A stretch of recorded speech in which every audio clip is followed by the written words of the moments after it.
Welcome to Dubai International Airport. I previously flew an Emirates A380 on the staggeringly long flights from Washington Dulles, and now I will continue onwards to Almaty in Kazakhstan. Emirates don't fly to Kazakhstan, so I had the choice between two airlines, Fly Dubai and Air Astana. However, after visiting Kazakhstan in 2022 and hearing how many people rave about their national airline, I knew I had to try Air Astana. Air Astana depart from Terminal D here at Dubai, which is home to some pretty cool aircraft like this Uganda Airlines A330-800. The -800 variant of the A330 hasn't sold that well, with only 12 orders, 7 of which have been delivered, making this a very rare aircraft to see. But even cooler than that was this Cam Air A340-300. Cam Air are Afghanistan's national airline, and ever since 2021 the airline has been operated by the Taliban, and Dubai is one of the few places they're allowed to fly. But after that, my much safer aircraft pulls into the gate. This is Echo India Kilo Delta Charlie, a 6-year-old Irish-leased Airbus A321Neo operated by Air Astana. This will be my first flight on the Neo variant of the A320 family, which I'm pretty excited about. As well, I really like the Air Astana livery with the dark blue and gold colours. It's a shame they don't utilise any of the lighter Kazakh blue colour, but this still looks cool nevertheless. Despite being only a 3-hour flight, every seat features an IFE screen, an ample amount of legroom, and even a pillow with amenities kit.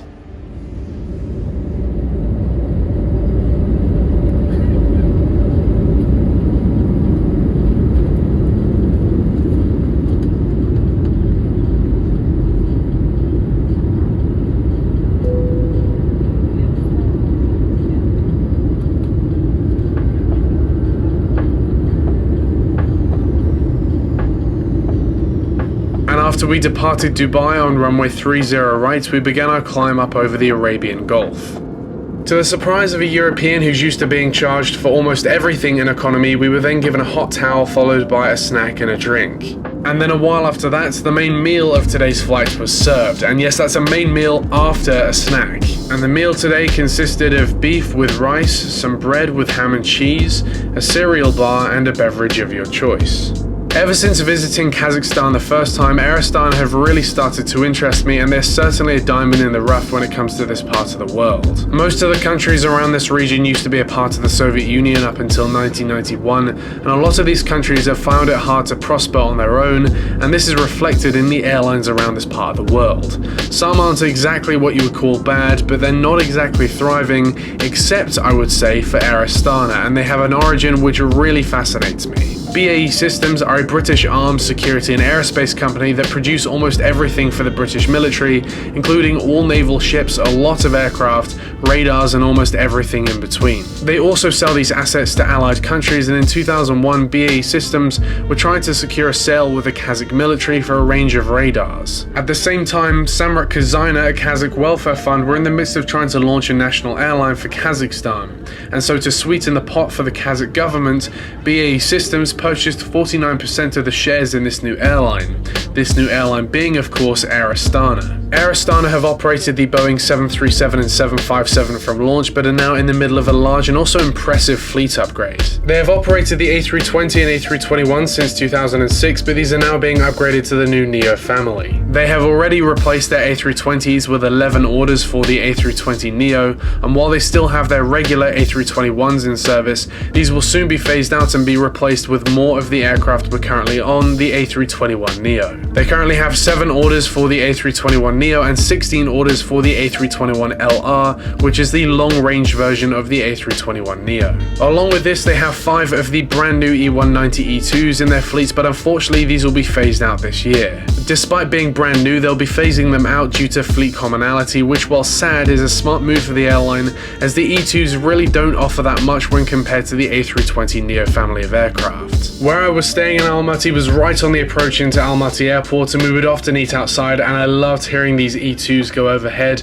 as they're fitted with the Pratt & Whitney 1919G engines, which make this really unique howling noise similar to a toned-down Vulcan. But then finally, there's their wide-body fleet of 3 Boeing 767-300s that includes the last passenger 767 ever built, being only 10 years old, which is young for a 767. Despite this, Air Astana are keen to upgrade their fleet, and I think think, seeing as they replaced their Boeing narrowbodies with Airbus, that they should have gone with the A330Neo, but Air Astana have instead chosen the Boeing 787. Originally, they ordered 3 of the 787-8s, but these have now been swapped for the -9s, which will give them a higher capacity, and these are set to join the Air Astana fleet in 2025. While I would love to see Air Astana operate a flight from Almaty to New York, similar to the Uzbekistan Airways flight from Tashkent to New York, but with only 3 787s on order, I'd imagine that these would just go on to serve their existing network, flying to mainly Seoul, Beijing, and Dubai. Another contributing factor to Air Astana being so great is they don't own their aircraft, they're leased to them, hence why they all have Irish registrations. Ireland and Kazakhstan entered this agreement in 2021, which meant that these Kazakh-based aircraft would be under the scrutiny of the Irish Civil Aviation Authority, and a part of this agreement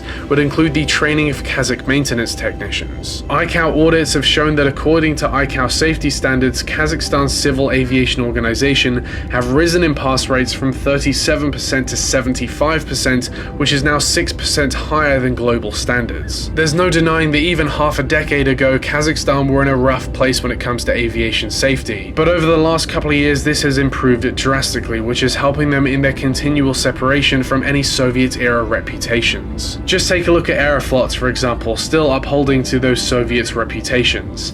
After the Ukraine war, Airbus and Boeing have stopped supplying Russia with parts for their aircraft, yet Russia continued to fly them outside the safety standards set by their manufacturers. Aeroflot's aircraft are also leased, but they were stolen and re-registered illegally as Russian aircraft, and it's believed that Iran are now providing heavy maintenance for these aircraft. With the marriage of Kazakhstan's safety records being boosted and the long-standing Kazakh hospitality, this makes Air Astana a world-class airline in my opinion, but one that seems to be overlooked by many. Dubai to Almaty is only a 3-hour flight similar to Washington to Denver or London to Athens, yet the service on Air Astana compared to United or British Airways is nothing short of impressive, with IFE systems, amenity kits, and a full meal. For this reason, Air Astana are definitely up there in my books, and I would love to fly them again someday. And with that, I want to thank you very much for watching today's video, and I will see you in the next one. Bye.